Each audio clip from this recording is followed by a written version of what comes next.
क्यों दोस्तों तुम्बाड़ मूवी को 7 बड़े प्रोड्यूसर्स ने रिजेक्ट कर दिया था और क्यों लगे 6 साल इस मूवी को बनने में।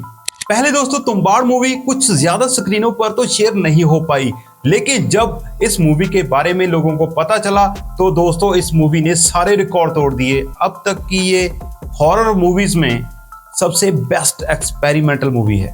आज की वीडियो में दोस्तों हम तुम्बाड़ मूवी की उस बातों के बारे में जानेंगे जिसके बारे में आप आज तक नहीं जान पाए। दोस्तों मूवी तुम्बाड़ की एक बेसिक स्क्रिप्ट का प्लान इस मूवी के रिलीज होने के लगभग 20 साल पहले किया गया था और दोस्तों इस मूवी को बनने में 6 साल से भी ज्यादा का समय लग गया था। तो चलिए आपको पूरी डिटेल में बात बताते हैं।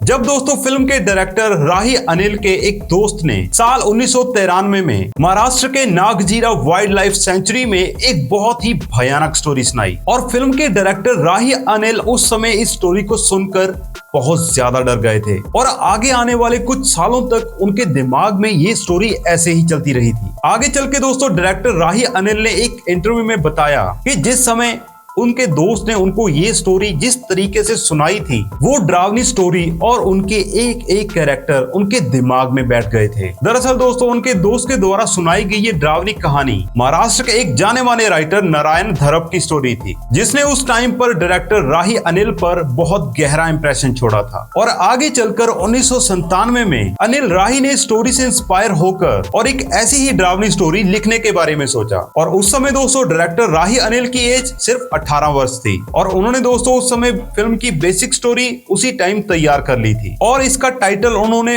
महाराष्ट्र के जाने माने राइटर श्रीपद नारायण के 1987 में आए एक नॉवल तुम्बाड़ चेखोर से इंस्पायर होकर तुम्बाड़ रखने का डिसाइड किया था। और आगे चलकर तो सन 2009 और 10 के बीच में लगभग 8 महीनों के अंदर अंदर डायरेक्टर राही अनिल ने लगभग 700 पेज का पूरी फिल्म का एक स्टोरी बोर्ड तैयार कर लिया था, जिसमें दोस्तों फिल्म के बहुत सारे सीन्स के स्केचेस तक बनाए गए थे कि तुम्बाड़ मूवी के अंदर उन सीन्स को कैसे रखना है। और ये सारी चीजें कंप्लीट होने के बाद डायरेक्टर राही अनिल ने अपनी मूवी को प्रोड्यूस करवाने के लिए उस टाइम पे उन्होंने बहुत सारे प्रोडक्शन हाउस के गेड़े लगाए थे। और राही अनिल बताते हैं कि सारे प्रोडक्शन हाउसेस को फिल्म की स्टोरी और ये कॉन्सेप्ट तो पसंद आता था, लेकिन उस समय पर कोई भी प्रोडक्शन हाउस इतनी अलग तरह की स्टोरी को प्रोड्यूस करने के लिए रेडी नहीं थे।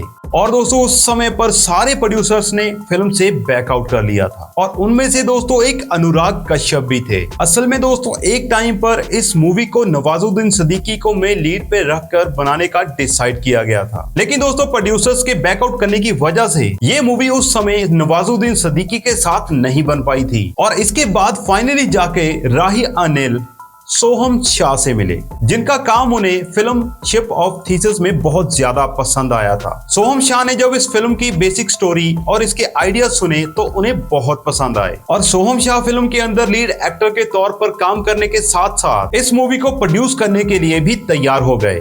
और दोस्तों एक्टर सोहम शाह इससे पहले भी अपनी फिल्म शिप ऑफ थीसिस में बतौर एक्टर और बतौर प्रोड्यूसर काम कर चुके थे। और जब फिल्म शिप ऑफ थीसिस के डायरेक्टर गांधी ने जब इस फिल्म की स्टोरी सुनी तो उन्हें भी दोस्तों तुम्बाड़ की स्टोरी बहुत पसंद आई और अनिल गांधी भी उसी टाइम पर बतौर को डायरेक्टर फिल्म तुम्बाड़ के प्रोजेक्ट में जुड़ गए थे। और इस फिल्म के इनिशियल में बहुत सारे सीन सन 2012 में बहुत ही कम कंप्यूटर ग्राफिक के साथ शूट किए गए थे और बाद में दोस्तों एडिटिंग टेबल पर सोहम शाह और अनिल राही को ये सीन पसंद नहीं आए थे।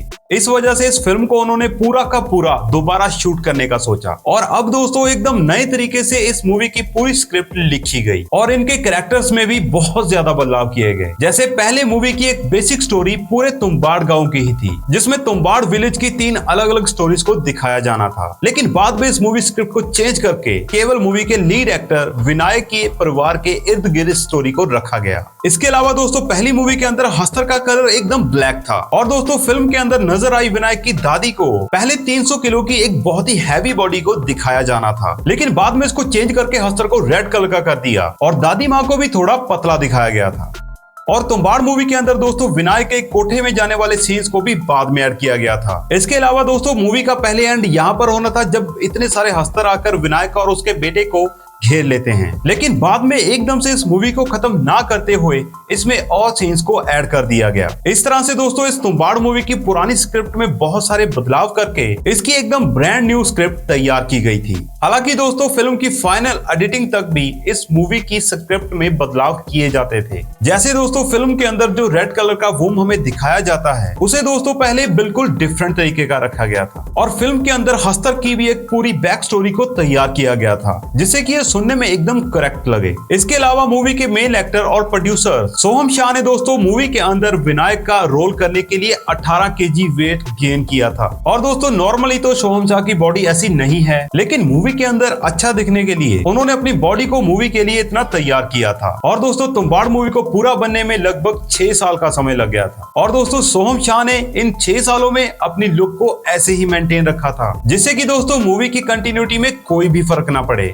और स्पेशली अपने किरदार के लिए सोहम शाह ने आई ग्लासेस को भी पहना था। और वैसे सोहम शाह श्री गंगानगर राजस्थान से बिलोंग करते हैं और उन्हें दोस्तों मराठी बोलनी तो बिल्कुल नहीं आती थी, लेकिन तुम्बाड़ मूवी की पूरी स्टोरी मराठी बैकड्रॉप पे रखी गई थी। इसलिए सोहम शाह ने फिल्म के अंदर अपने कैरेक्टर के लिए स्पेशली दोस्तों मराठी डायरेक्शन को सीखा था जिससे कि मूवी के अंदर वो अपने डायलॉग्स को मराठी टोन में बहुत अच्छे से बोल पाए। इसके अलावा फिल्म के अंदर विनायक के बेटे पांडुरंग के किरदार के लिए पहले किसी और को अप्रोच किया गया था, लेकिन मूवी शूट होने के कुछ ही दिन पहले ही उसने मूवी के अंदर काम करने से मना कर दिया था। और इसके बाद 2012 में ही आई फिल्म गट्टू में नजर आए मोहम्मद समद को इस फिल्म के अंदर पांडुरंग के किरदार के लिए साइन किया गया। और फिल्म के मेकर्स को दोस्तों मोहम्मद समद का काम बहुत पसंद आया। और एक शॉकिंग चीज बताऊं आपको, जो दादी का कैरेक्टर था ना उसको भी मोहम्मद समद ने ही प्ले किया था। और आज भी दोस्तों ये बात बहुत कम लोग जानते हैं कि मोहम्मद समद ने ही दादी का रोल प्ले किया था। और मोहम्मद समद के साथ उनका पहला सीन एक कार के अंदर विनायक के साथ शूट किया गया था। उस टाइम पे दोस्तों मोहम्मद समद की एज